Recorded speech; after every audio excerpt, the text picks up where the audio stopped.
चलो प्रश्नावली कितना 3 F। कुछ क्वेश्चन हम लोगों ने कल सीखा हुआ था ना। क्वेश्चन नंबर 1, 3, 4 और 5, ठीक है। और आगे जो क्वेश्चन किसी को अगर पूछना है तो फिर पूछ लीजिए। 6वां पूछना है।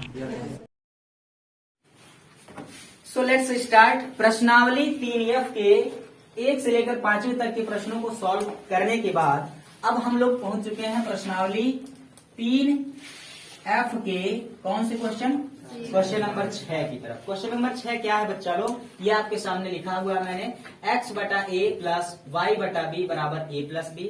ये है हमारा समीकरण नंबर किसी को कोई दिक्कत? बिल्कुल नहीं। ये दूसरा समीकरण है x/a² प्लस y/b² बराबर 2, और ये है हमारा समीकरण नंबर। अब इसको हल करेंगे। हल करने के लिए हमारे आपके पास बहुत से तरीकों में जैसे ग्राफी विधि है, विलोपन विधि है, प्रतिस्थापन विधि है, वज्रगुणन विधि है। ये महत्वपूर्ण 4 विधियां हैं जिनको आप इस पर अप्लाई करके उसके आंसर को प्राप्त कर सकते हो, ठीक है। तो इसके लिए मैं क्या करता हूं, बीते कुछ क्वेश्चंस को हम लोगों ने विलोपन विधि द्वारा ही हल किया है, सरल किया है। तो इसी को मैं भी, इसको भी हम लोग क्या करेंगे, विलोपन विधि द्वारा हल करेंगे। विलोपन विधि द्वारा हल करने में क्या होता है, हम समीकरणों को जोड़कर या घटा करके हल करते हैं। और समीकरण को जोड़ने या घटाने के लिए आवश्यक ये बात होता है कि या तो उसके x वाले पद बराबर होने चाहिए या फिर y। तो जैसा कि यहाँ x/a है, यहाँ x/a²। क्या x वाला पद बराबर है? नहीं है। यहाँ y/b है, यहाँ y/b² है। क्या y वाला पद बराबर है? नहीं। तो ना ही x वाला पद बराबर है और न ही y वाला पद बराबर है। तो अगर बराबर नहीं होता तो हम बराबर कर सकते हैं। आइए देखते हैं कि हम इसे कैसे बराबर करेंगे। यहाँ b है, b² है, और यहाँ b है। अगर यहाँ b में b का गुणा कर दे तो b² आ जाएगा, और y/b² आ जाएगा, तो यहाँ y/b² के बराबर हो जाएगा, जिसको हम आसानी से हल कर सकते हैं। तो यहाँ बटे में b² बनाने के लिए आप पहले वाले समीकरण के हर में b से गुणा कर दीजिए। समझ पा रहे हैं आप लोग? yes, अन्यथा आप ऐसा भी कर सकते हैं, यहाँ a² है तो a² इसको बनाने के लिए समीकरण 1 के हरों में a से गुणा कर देंगे, तब भी a² बन जाएगा, ठीक है। तो आपके पास 2 विकल्प हैं, समीकरण 1 के हरों में या तो a से गुणा या तो b से गुणा। अगर हम a से गुणा करेंगे तो x वाला पद बराबर होगा, और अगर हम b से गुणा करेंगे तो y वाला पद बराबर होगा। तो आप लोग बताइए क्या किया जाए, क्या किया जाए? x वाला पद बराबर किया जाए। चलिए ठीक है, समीकरण 1 के हरों में a से क्या करेंगे बाबू? गुणा करने पर। बोलो बात क्लियर? अब गुणा करेंगे तो फिर क्या मिलेगा उसको देखिए आप लोग। गुणा करेंगे तो फिर क्या मिलेगा उसको देखिए। यहाँ x/a से a में गुणा करेंगे तो क्या होगा? a² प्लस यहाँ y/b में a से गुणा करेंगे तो ab बराबर यहाँ a, इसके बटा तो 1 मान सकते हो कि नहीं मान सकते हो? मान सकते हैं, बिल्कुल। तो यहाँ पर या तो अलग अलग पद, जैसे a के बटा a आ जाएगा। नहीं समझ पाए? कोई बात नहीं। a प्लस b बटा कितना है? 1 है ना। 1 में a से गुणा करेंगे तो कितना आएगा? 1।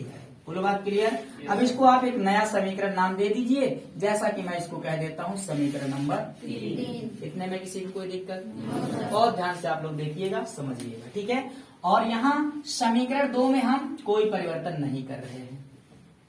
समझ में आया कि नहीं आया? तो यहाँ पर हम लोगों ने समीकरण 1 में सिर्फ 1/a से गुणा कह दो या सिर्फ a से भाग कर दो, और यहाँ कुछ नहीं तो 1 से गुणा कर दो भैया। लिखा नहीं है मैंने, वो अलग बात है। अब अगर इसमें हम 1 से गुणा करते हैं तो फिर मिलेगा क्या? जो है वही रहेगा, x/a² प्लस y/b² बराबर 2। और ये हमारा समीकरण नंबर 2 था। चलो इसको मैं नया नाम दे देता हूँ, समीकरण नंबर 4। अब ये जो 2 समीकरण मिल गए हैं बाबू, इसमें x/a², जैसा कि आप लोगों ने कहा x वाला पद बराबर कर लीजिए, तो यहाँ x वाला पद बराबर हो गया है। अब क्या करेंगे, ये जो समान पद हैं इसको आपको खत्म करना है, काटना है। तो कटता तभी है जब चिन्ह अलग अलग होते हैं। तो यहाँ चिन्ह प्लस, यहाँ भी चिन्ह, दोनों समान चिन्ह है, तो इसके लिए हम क्या करेंगे, तो मैं लिखता हूँ समीकरण 3 माइनस 4 से, यानी समीकरण 3 में से 4 को क्या करेंगे बाबू, घटाएंगे। घटाने पर, और घटाने पर मैंने आपको बताया था कि चिन्ह क्या होता है, जो प्लस है वो जो प्लस है वो जो प्लस है वो, यानी सभी पद प्लस में थे, घटाने पर सभी क्या हो जाएंगे। और ये अब क्या होगा, प्लस x बटा ए स्क्वायर, ये माइनस x बटा ए स्क्वायर, खत्म। कोई दिक्कत बिल्कुल नहीं। आगे आइए, यहाँ पर देखिए y बटा ये क्या है, ए बी, घटाएंगे यानी माइनस, ये वाला क्या है, y बटा बी स्क्वायर बराबर। अब यहाँ पर इसको चाहो तो दो पद बना लो। जब किसी भी संख्या के बटे में a है या कोई भी पद है, तो उसको जितने ऊपर पद है उतने पद आप बना सकते हो। जैसे a प्लस बी बटा अगर a है तो इसको a बटा a लिख सकते हो, प्लस b बटा b, दोनों को अलग अलग लिख सकते हैं। पूरे के बटा में है तो सबके अलग अलग भी लिखा जा सकता है। a प्लस बी बटा a है तो इसको आप लिख सकते हैं a बटा a, बीच में प्लस रहेगा तो प्लस, माइनस रहेगा तो माइनस b बटा a। कोई दिक्कत? आगे घटा रहे हैं किसको, ये कौन है, बोलो बात समझ में आया। अब देखो बाबू, आगे थोड़ा सा और काम कर लीजिए। यहाँ पर दोनों में ऊपर क्या है, y कॉमन हो सकता है क्या, जहां से सब कुछ कॉमन हो जाता है वहां पर कुछ नहीं तो सबका मालिक एक, और बटे में क्या, ए बी, माइनस यहाँ भी कुछ नहीं तो एक बटे कौन, बी स्क्वायर बराबर। किसी संख्या में उसी से भाग देंगे तो भागफल कितना आएगा, यानी 1 आ जाएगा। a में a से भाग करने पर 1 प्लस बी बटा a माइनस 2। कोई दिक्कत? चलिए y इंटू, यहाँ पर थोड़ा सा आप लोग ध्यान रखिएगा, ए बी और बी स्क्वायर को एलसीएम लेकर हल करो। ए बी और बी स्क्वायर का एलसीएम कितना आएगा, क्या आएगा, नहीं ए बी स्क्वायर आएगा। आओ दिखाते हैं यहाँ कैसे। अगर आपको ए बी और बी स्क्वायर का एलसीएम लेना है तो वही जैसे दो संख्याओं का एलसीएम लेना था उसी तरीके से हम लोग क्या करेंगे, एलसीएम लेंगे। कैसे देखो, पहले ए से काटेंगे, ए से ए कटेगा तो यहाँ बी बचेगा और यहाँ बी स्क्वायर। क्लियर? अरे जब इसको ए से भाग करें, मतलब जो जैसे संख्याओं का आप करते हैं उसी तरह से ए से अगर इसको भाग करेंगे तो सिर्फ बी बचेगा, जो कटता नहीं उसको उतार ले हैं। एलसीएम ऐसे ही लेने थे ना। देखो अगर 2 5 का एलसीएम लेना है तो क्या करते थे, पहले 2 से काटो, 2 1 कम 2, और ये 5 नहीं कटा तो उसको उतार लेते थे। फिर 5 से काटते थे 1, 5 1 कम 5, तब तक काटते थे जब तक 1 1 नहीं आता था। उसके बाद इन दोनों का क्या करते थे, गुणा, 2 गुणे 5, 2 5 1, हम कहते थे 2 और 5 का एलसीएम कितना आएगा, ऐसे ही तो करते थे। भूल गए क्या? अरे याद करो, जब इतने से थे तभी से एलसीएम एचसीएम निकालते थे। मैथ एलएस है, अरे हुआ मैथ एलएस है, ठीक है। तो इसको अगर आपको हल करना है, एलसीएम निकालना है तो क्या करेंगे, पहले ए से काटेंगे तो ए से कट जाएगा, यहाँ बी बचेगा, बी स्क्वायर नहीं कटेगा उसको लिख लीजिए। फिर बी से काटिए, बी से बी कटेगा तो 1 आ जाएगा, बी स्क्वायर कटेगा तो एक बार बी बचेगा। अभी फिर बी से काटिए तो यहाँ 1 आ गया, बी 1 कम कट गया, पूरा 1 1 आ गया। अब इन सबका क्या कर लीजिए, गुणा, ए गुणे बी गुणे कितना होगा, ए गुणे बी। समझ में आया? तो ये फाड़ू तरीका है। कौन सा तरीका? फाड़ू तरीका है एलसीएम निकालने का। बोलो बात समझ में आया? अच्छा, दूसरा तरीका मैं आपको बता दूं। यहाँ पर देखो, ए बी और बी स्क्वायर का एलसीएम अगर आपको निकालना है तो ए बी को लिख सकते हैं ए गुणे बी, गुणनखंड विधि, ये भाग विधि है, ये गुणनखंड। बी स्क्वायर को लिख सकते हैं बी गुणे। समझ में आया? अच्छा, सबसे पहले जो दोनों में मिले उसको लिखिए, जो दोनों में मिला बी, और कोई छूटना भी नहीं चाहिए। तो ये तो हो गया। अब कौन है, ए, और कौन छूट रहा है, बी। अब इनका गुणा कर लो, बी गुणे बी, बी स्क्वायर, और ए बी स्क्वायर। कोई दिक्कत, परेशानी, एसिडिटी? बिल्कुल भी नहीं। समझ में आया कि नहीं आया? Very good.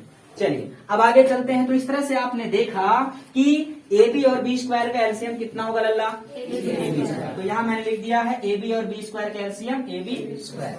अब क्या करते हैं, जो एलसीएम आता है उसमें हम भाग करते हैं। इस ए बी स्क्वायर में ए बी से भाग करेंगे तो ए से ए कट जाएगा, बी से एक बार बी कट जाएगा, सिर्फ एक बार बी बचेगा। तो यहाँ लिखेंगे बी, माइनस है तो माइनस लगाइए। ए बी स्क्वायर में बी स्क्वायर से, यानी हर में हर से भाग करते हैं, जो लैसे आया उसमें भाग करेंगे बी स्क्वायर से, तो बी स्क्वायर से बी स्क्वायर कटेगा, सिर्फ क्या बचेगा ए। ठीक है, बराबर। आइए इधर दिखाते हैं आपको। यहां पर ये आ गया है b बटा a, ये प्लस 1 माइनस 2, 1 माइनस 2 कितना होता है, माइनस 1 होता है कि नहीं होता है। Very good. V Y into B minus A बटा ए इंटू बी स्क्वायर बराबर, ये a का 1 में गुणा कर लो, b माइनस a का 1 में a बटा कितना a। कोई दिक्कत परेशानी बिल्कुल। नीचे नहीं दिख रहा है तो ऊपर मैं लिखता हूं, यहाँ देखिए।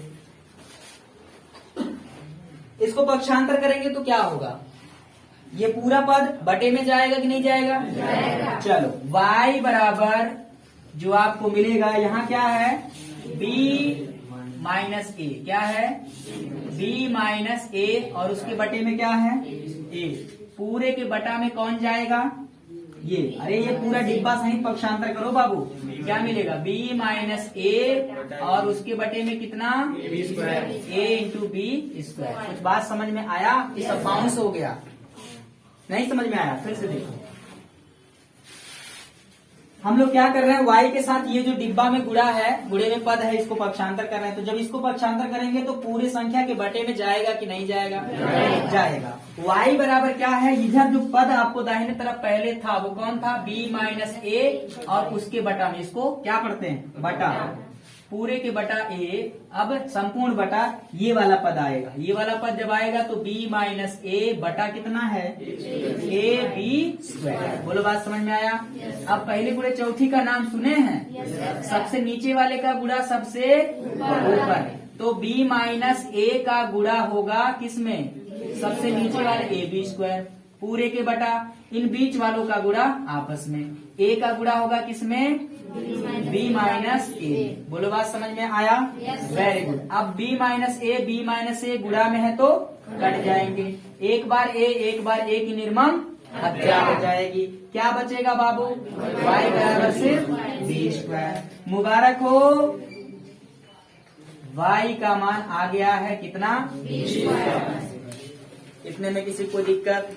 अब गौर से देखो y बराबर बी स्क्वायर को, ठीक है। ये बी स्क्वायर जो मान है इसको आप उठाकर समीकरण 1 में, 2 में, 3 में, 4 में किसी में रख दीजिए और x का मान फाइनली आप निकाल लीजिए। तो मैं किस में रखूं, समीकरण 1 में रख दूं क्या, नहीं रखूंगा, रख दें, अरे रख लो भाई, किसी में भी रख लो। समीकरण यहां मैं लिखता हूं, अब y बराबर बी स्क्वायर किस समीकरण में, समीकरण 1 में रखने पर, दिखाई दे रहा सबको, रखने पर। तो समीकरण 1 यहाँ आपको दिख रहा है, x बटा a प्लस y बटा b है, y का मान कितना रखेंगे, b स्क्वायर, बटे में कौन है b, बराबर कौन है a प्लस b। सबको दिख रहा है, कोई दिक्कत, वेरी गुड। चलिए b स्क्वायर b से, यानी एक बार b को क्या करेगा, काट देगा, तो x बटा a प्लस b बराबर a प्लस b। कोई दिक्कत परेशानी बिल्कुल भी नहीं। x बटा a बराबर a प्लस b को उस पार ले जाइए, तो a प्लस b उधर जाएगा,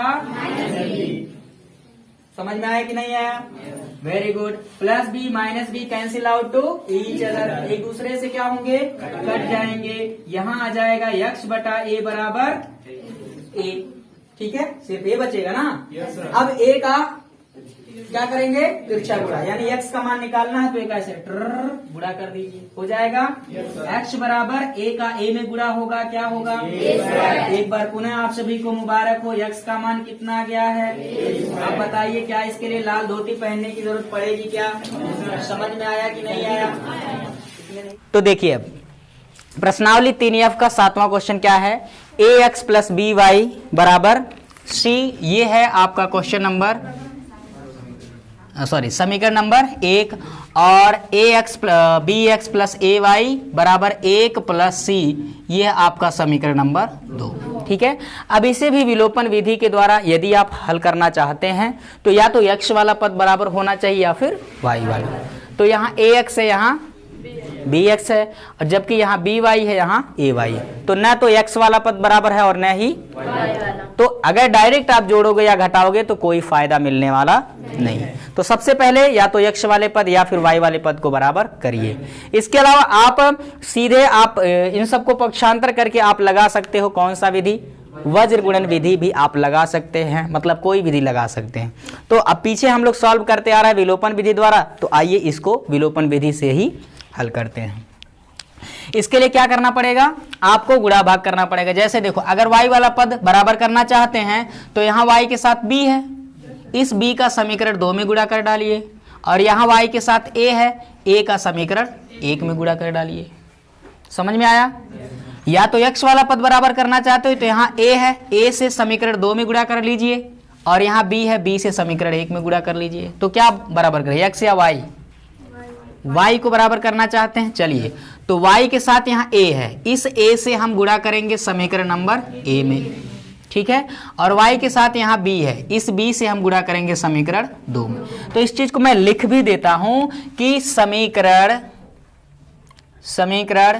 1 में a से तथा समीकरण 2 में किससे, b से गुणा करने पर, ठीक है। अगर गुणा करेंगे तो फिर क्या मिलेगा, a का ax में गुणा करेंगे, a गुणे a कितना होगा, a square x, plus a का b में ab y बराबर a का c में ac। ये हो गया हमारा समीकरण नंबर कितना, 3 हो गया। कोई दिक्कत? चलिए, अब b का समीकरण 2 में गुणा करेंगे तो b का bx में b square x, plus b का a में ab y बराबर b का 1 में b, प्लस b का c में bc। ये हो गया हमारा समीकरण नंबर कितना बाबू, 4। समझ में आ गया सबको? किसी को कोई दिक्कत नहीं है ना? अगर दिक्कत है तो बिल्कुल बेहिचक बेबाक तरीके से खड़े होइए और सह सम्मान पूछ लीजिए। कोई दिक्कत नहीं सर? अरे 4 लोगों के बोलने से मत जाओ, सब लोग अपनी परेशानी बताओ। समझ में आया कि नहीं आया? हाँ, ठीक है। तो अब देखिए, यहाँ y वाला पद बराबर हो गया ab y बराबर हुआ कि नहीं हुआ? हुआ, ठीक है। तो अब इसको क्या करिए, अगर दोनों के चिन्ह भी समान हैं तब घटा दीजिए, तभी तो चिन्ह अलग अलग होंगे, तभी घटेंगे तभी कटेंगे। यानी हम लोग क्या करने जा रहे हैं, समीकरण 3 में से 4 को, तो यहां मैं लिखता हूं बाबू समीकरण 3 में से, ठीक है, 4 को क्या करेंगे, घटाएंगे। इसको मैं लिख देता हूं समीकरण 3 माइनस 4 से। किसी को कोई दिक्कत वाली बात है क्या? बोलो। चलिए, अब देखो क्या होगा, यहां जैसे ही घटाएंगे चिन्ह बदलेगा, जो प्लस है वो जो प्लस है वो जो प्लस है वो जो प्लस है वो, यानी सब प्लस में थे तो सब बदल के क्या हो जाएंगे, माइनस हो जाएंगे। बोलो, बात समझ में आ गया? चलिए, अब ये plus A B Y minus A B Y, किसी संख्या में से उसी को घटाने पर घटाने का फल कितना मिलता है, 0। यानी ए बी वाई प्लस में ए बी वाई माइनस में कट जाएगा, घट जाएगा, 0 हो जाएगा। कोई दिक्कत?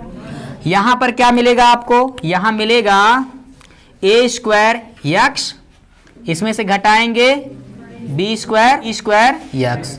बोलो, बात समझ में आया? ये तो बाएं साइड में बचे हुए थे, दाहिने में आइए, यहां पर ए सी और माइनस यहां बी और माइनस बी सी। समझ में आया कि नहीं आया? अच्छा, अब इन दोनों में से कुछ कॉमन है, कॉमन वही होगा जो सभी का गुणनखंड हो, जो सभी में विद्यमान हो, सर्वनिष्ठ हो। कौन है? एक्स है। तो एक्स अगर हम लोग कॉमन ले लेंगे तो फिर क्या बचेगा, ए स्क्वायर माइनस बी स्क्वायर। बोलो, बात समझ में आया? अब इसको चाहे तो आप ऐसे रहने दीजिए या फिर ए सी और बी सी को एक साथ सेटिंग करा दीजिए, सेटिंग कराने तो आता ही है।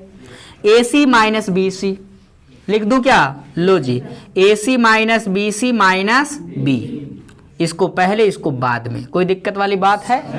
अरे आगे पीछे लिख दिए, ठीक। चलिए अब यहाँ गुणा में कौन है? गुणा में x है। इस पूरे वाले डिब्बे को ले जाओ दूसरे तरफ पक्षांतर करो, तो डिब्बे वाले पद को अगर हम पक्षांतर करेंगे तो बटे में आ जाएगा कितना? a square minus B square, ठीक है। इन दोनों में से अगर हम लोग c कॉमन ले लें, दोनों में c है तो c कॉमन ले सकते हैं, बचेगा क्या? a माइनस बी, आगे कौन? माइनस बी, इधर कौन बचा? x। अब आगे कुछ हल भी नहीं होगा। अगर यही माइनस बी ना होता, अगर माइनस बी नहीं होता तो हम नीचे a square minus B square का सूत्र लगाते, एक कोष्टक में a प्लस बी, दूसरे में a माइनस बी, फिर a माइनस बी से a माइनस बी कट जाता, c बटा a प्लस बी बच जाता, वो हमारा आंसर होता। लेकिन नहीं कटने वाला है, क्योंकि ये माइनस बी में जब तक बैठा रहेगा तब तक यहाँ सूत्र लगाओगे तो सूत्र लग करके बस वही रहेगा, कोई कटने पिटने वाला नहीं। या तो आप इसको दो पद बना लीजिए, इसके बटा a माइनस इसके बटा a, तो हो सकता है, लेकिन कोई मतलब नहीं है। बोलो बात समझ में आया? इट मीन्स दैट कि ये हमारा हो सकता है क्या? आंसर। मुबारक हो, x का मान निकल गया। अब x का यह जो मान हम लोगों ने निकाला है बच्चों, इसको ले जाकर समीकरण 2 में या फिर 1 में, किसी भी समीकरण में आप क्या करें? प्रतिस्थापित कर दें, रख दें। तो लिखूं मैं क्या? किस समीकरण में रखें? समीकरण 1 में। अब क्या करेंगे? समीकरण 1 में x का यह मान, डायरेक्ट में लिखता हूं, x का यह मान क्या करेंगे लल्ला? रखने पर। दिखाई दे रहा सबको? समझ में आ रहा है? पक्का? चलो बोल नहीं रहे आप लोग। समीकरण 1 यहां है, ये दिख रहा है कि नहीं? दिख रहा है। ये है ax, a गुणे x, x की जगह पर ये पूरा टोटल वैल्यू हमको रखना पड़ेगा, ठीक है। अगर हम लोग रखेंगे तो फिर क्या होगा? c कोष्ठक में a माइनस बी, ठीक है, बाहर माइनस बी के बटा कितना? a square minus B square बराबर प्लस बी वाई, बी गुणे वाई बराबर कितना? c बच गया। समझ में आया? अब ये खतरनाक चीज थोड़ा सा आपको दिख रहा है, ठीक है। कैसे इसको सॉल्व करेंगे, कैसे इसको हल करेंगे, आइए उसको देखते हैं। a गुणे c, जो वही काम किए थे फिर उसको बचाना पड़ेगा। c का अंदर गुणा करा दीजिए, ac माइनस c का b में bc, और वो कौन था? Minus b। और ये जो एक गुणा में है इसको मैंने बाहर रखा हुआ है, बटे में a square minus B square plus B Y बराबर कितना? c, ठीक है। अब क्या करेंगे? इसको भी अंदर गुणा करा दीजिए। क्या करना? ले जाओ अंदर, a का ac में a स्क्वायर c, a का माइनस बी सी में minus A B C, a का माइनस b में माइनस ए बी के बटा कितना? a square minus B square plus क्या बचेगा? बी वाई बराबर c। अब इस पूरे पद को उठा कर ले जाओ उस पार, ठीक है। तो यहाँ आपको मिलेगा कितना? बी वाई बराबर, उधर कौन है? c। ये एक ही पद है ना, ये बटे में है, एक ही पद है, इसको उधर ले जाएंगे तो प्लस का है, उधर जाएगा माइनस। क्या है?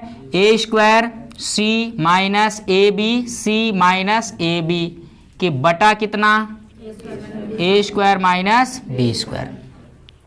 बोलो बात समझ में आया? चलो हिम्मत मत हारो, क्योंकि जो हिम्मत न हारे वो जिंदगी संवारे। क्या? जिंदगी संवारे, ठीक। अब इसका तिरछा गुणा करो, a स्क्वायर का c में a square c, minus B square का c में माइनस बी स्क्वायर c। अब ये जो माइनस है ना, जब अंदर गुणा होगा तो ये प्लस, ये माइनस इन सभी के चिन्हों में गुणा होगा, तो यहाँ प्लस, यहाँ minus, plus minus a square c, ये minus minus minus plus A B C, ये minus minus plus A B, संपूर्ण के बटा कितना? a square minus B square, ठीक है। बहुत लंबा रास्ता अपना लिया हम लोगों ने, ठीक है। a स्क्वायर c प्लस में और a स्क्वायर c माइनस में, चलो एक फायदा तो हुआ, ठीक है। और क्या बचा? यहाँ ए बी सी, यहाँ ए बी और यहाँ बी स्क्वायर सी, ठीक है। अब देखो बाबू, क्या करो?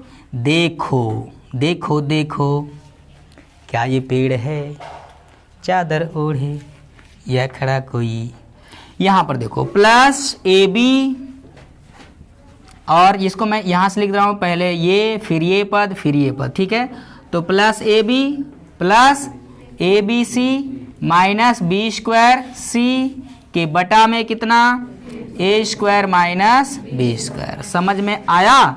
चलो बी वाई, यहाँ बी है, यहाँ बी है, यहाँ बी है, तो सब में से बी कॉमन हो जाएगा। क्या यहाँ से बी कॉमन हुआ है तो बचेगा यहाँ ए प्लस कितना बचेगा, ए सी माइनस यहाँ से बी सी, ठीक है, पूरे के बटा ए स्क्वायर माइनस बी स्क्वायर। अब देखो यहाँ टोटल के गुणा में बी है, यहाँ बी है, चाहो तो बी से बी काट दो, या फिर यहाँ से पक्षांतर करोगे तो गुणा में नीचे वाले, यहाँ बी वाई है, ये जो गुणा में बी है इसको पक्षांतर करेंगे तो पूरे के बटे में बी आएगा, लेकिन जो पहले उसके साथ क्या होगा, गुणा होगा। तो यहाँ से जब ऊपर बी कॉमन लेंगे तो बी से बी कट जाएगा। चलो एक फायदा और मिला, वाई बराबर क्या मिलेगा अब, ठीक है, यहाँ से क्या लिख सकते हैं, ए प्लस, यहाँ से अगर आप लोग सी कॉमन, बहुत कुछ हो सकता है, चलो ऐसे लिखता हूँ, ए प्लस ए सी माइनस बी सी बटा ए स्क्वायर माइनस बी स्क्वायर। अब बहुत कुछ हो सकता है, तो इनमें से ए अगर कॉमन होगा तो एक प्लस सी मिलेगा, और इनमें से अगर सी कॉमन होगा तो ए माइनस बी मिलेगा। मतलब ऐसा हो सकता है, ये y बराबर ए प्लस इन दोनों में से c अगर कॉमन होगा तो a माइनस बी, और बटे में कितना, A square minus B square, यानी ये भी आंसर हो सकता है। समझ में आया? खतरनाक चीज है। आई होप आप लोग को समझ में आया होगा। अगर किसी को कोई कंफ्यूजन है तो फिर से पूछ ले। हाँ चलिए, तो क्वेश्चन नंबर 7वें को पढ़ने के बाद अब हम स्ट्रेट फॉरवर्ड आ जाते हैं क्वेश्चन नंबर 9वें पर। 8वां क्वेश्चन बिल्कुल आसान है। पहला जो समीकरण दिया उसको समीकरण नंबर 1, दूसरा जो दिया उसको समीकरण नंबर 2 मानिएगा। समीकरण 1 में 2 को जोड़ लीजिए, क्योंकि y वाला पद बराबर है, समीकरण 1 में 2 को जोड़ेंगे तो क्या होगा, कट जाएगा, जिससे x का मान आप क्या करोगे, आसानी से निकाल लोगे। ठीक है, तो उसको हम छोड़ते हैं और आते हैं क्वेश्चन नंबर 9 पर सीधे। क्वेश्चन नंबर 9 क्या है उसको मैंने आपके सामने लिख लिया है, 1/5x प्लस 1/6y बराबर 12 है। हम इसको मानते हैं समीकरण नंबर 1। ठीक है, और दूसरा क्या है, 1/3x माइनस 3/7y बराबर दिया है 8, इसको हम मानते हैं समीकरण नंबर 2। समझ में आया? चलिए, अब इन दोनों समीकरणों को विलोपन विधि के द्वारा अगर हम हल करना चाहते हैं तो उसके लिए जो बात जरूरी है वो आप सभी जानते हैं कि x वाला मान, x वाला पद या फिर y वाला पद बराबर होना चाहिए। तो यहां पर आप सभी देख पा रहे हैं 1/5x है, 1/3y है, x वाला पद बराबर नहीं है। 1/6y, यहाँ 3/7y, ये भी बराबर नहीं। तो ऐसी स्थिति में हम क्या करेंगे, बराबर करेंगे। बराबर करने के लिए क्या है, या तो x वाला बराबर करो या तो y वाला। अब y वाला बराबर करना थोड़ा सा मुश्किल है, हो जाएगा लेकिन थोड़ा सा मुश्किल है। जैसे यहाँ सिर्फ बटे में 6 है और यहाँ अंश में 3 है और नीचे क्या है, 7 है। ठीक, तो इसमें किसका गुणा और भाग करें कि 3/7 यहाँ पर आ जाए या वहाँ से 1/6 आ जाए, तो ऐसे में थोड़ा मुश्किल होगा। इसलिए हम यक्ष वाले पद को बराबर कर सकते हैं। जैसे यहाँ बटे में 3 है, इस 3 से संपूर्ण समीकरण 1 में 3 से भाग कर देंगे या हर में 3 से गुणा कर देंगे, और यहाँ 5 है, इस 5 से समीकरण 2 के संपूर्ण पदों के हर में क्या करेंगे, गुणा कर देंगे। तो यहाँ जब 3 से गुणा होगा 3 5 15, और वहाँ 5 से यहाँ 3 होगा, 5 3 15 हो जाएगा बराबर। तो मैं लिखता हूँ क्या, समीकरण 1 के हरों में 3 से, ये 3 है ना, 3 से, तथा समीकरण 2 के हरों में किसका, समीकरण 2 के हरों में यहाँ किससे, 5 से क्या करेंगे, 5 से क्या करेंगे, गुणा करने पर। समझ पा रहे हैं? मतलब इसको ऐसे लिख सकते हैं, इस 3 से इसमें जब हरों में गुणा करेंगे तो कितना, 1/3 होगा, और इस 5 से इसके हरों में जब गुणा करेंगे तो 1/5 होगा। क्लियर? तो ऊपर 1 का गुणा होगा तो कोई फर्क नहीं, नीचे होगा 3 का 5 में, तो कितना आएगा, मैं लिखता हूं यहाँ 1/3 5 15x प्लस 1/3 6 18y बराबर, इसमें 12 में 3 से भाग करेंगे, 12/3 3 कितना आएगा 3 चौके 12, तो डायरेक्ट मैं लिख दूं कितना, मिटा कर लिख देता हूं डायरेक्ट 4। क्लियर? तो ये हो जाएगा हमारा समीकरण नंबर 3 हो गया। कोई दिक्कत? कितना हो गया? समीकरण नंबर 3 हो गया। अब आगे देखो, अब 1/5 का इसमें गुणा करो, या कह सकते हैं हरों में 5 से गुणा करेंगे तो कितना आएगा 1/3 5 15x माइनस 3 बटा यहाँ 7 का 5 में 7 5 35y बराबर कितना 8 में 5 से भाग करेंगे, या कह सकते हैं 8/1 में 5 से गुणा करेंगे, हर में 5 1 कम 5। ये हो गया हमारा समीकरण नंबर 2, सॉरी समीकरण नंबर 4 हो गया। अब देखो यहाँ पर जैसा कि आप सभी देख पा रहे हैं 1/15x 1/15x यानी x वाला पद क्या हो गया बराबर। अब जब बराबर हो गया और उसके चिन्ह क्या है, यहाँ प्लस दोनों समान है, तो जब पद बराबर है चिन्ह समान है उन्हें हटाना है, काटना है या घटाना है, तो हम क्या करते हैं घटा देंगे। तो मैं लिखूंगा यहाँ समीकरण 3 माइनस कितना 4 से, समीकरण 3 में से 4 को घटा दीजिए, घटाएंगे चिन्ह बदलेगा, ये प्लस है तो माइनस, माइनस है तो प्लस, ये प्लस है तो क्लियर। जिसके बाद क्या होगा यहां से प्लस 1/15x माइनस 1/15 पूर्णतः कट जाएगा, और क्या बचा देखो 1/18y, ये माइनस से नहीं मतलब है, अब किससे मतलब है प्लस से, 3 बटा कितना 35y बराबर यहाँ कितना 4, उसमें से घटाएंगे 8/5। समझ में आ रहा है सबको?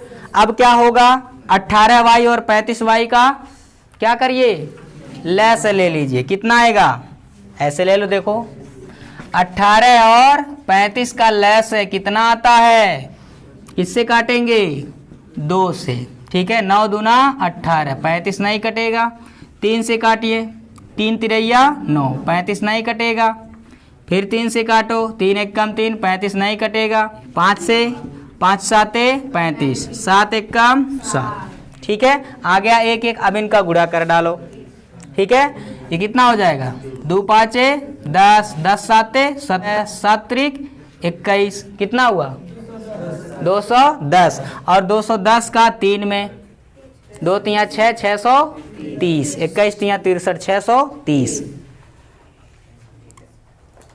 समझ में आया? ये गड़बड़ हो गया क्या? नहीं सही है गुड़ा, लेकिन एक देखो आंख उलट पलट रही है, उसको मालूम है नहीं हो पा गुड़ा कैसे हुआ दादा। देखो बेटा जब भी कहीं सम संख्या के साथ गुणा में 5 दिखे तो सबसे पहले सम संख्या का गुणा 5 में करना चाहिए। क्यों? क्योंकि 2 5 10, 10 आ गया। अब 10 7 70, 7 त्रिक 21, 21 तिया 63, 630 होगा।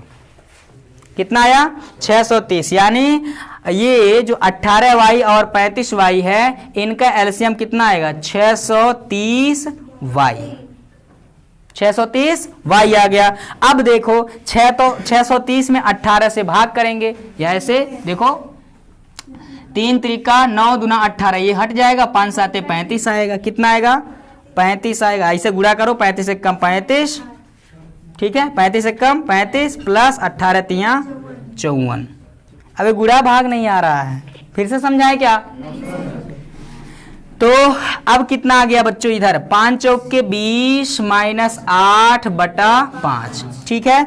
अब देखो 35 प्लस 54, ठीक है कितना आ जाएगा 5 3 8, 8 और 9 89 बटा 630y बराबर 20 माइनस 8 कितना हो जाएगा 12 बटा 5, ठीक है। चलो इसको मिटा देता हूं।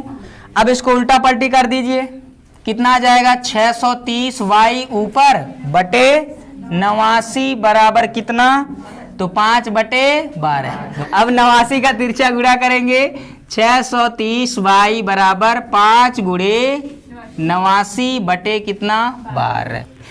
630 को पक्षांतर करिए, y बराबर कितना आ जाएगा 5 गुणे 89 बटा 630 गुणे 12। होगा कि नहीं होगा?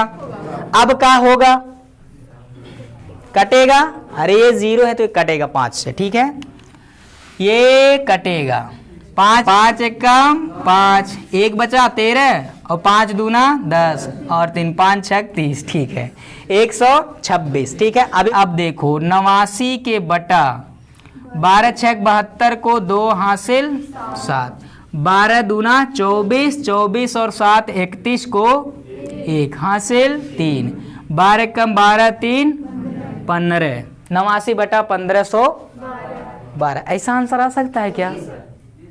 ये आंसर है? वाह, आई कांट बिलीव दिस। हमको तनको नहीं विश्वास हो रहा है। आ गया, लो जी ये हो गया 52 बट्टा, आ गया y का मान 89 बटा 1512। y का इस महान मान, गौर से देखो इस खतरनाक मान को, और इसको ले जाकर समीकरण 1 या 2 में चिपकाओ और फंस जाओ। आंसर क्या करो, मुस्कुराते हुए निकालो। निकाल सकेंगे? चलो कोशिश करिए, क्योंकि लहरों से डर के नौका पार नहीं होती, और कोशिश करने वालों की कभी हार नहीं होती। चलो नोट करो।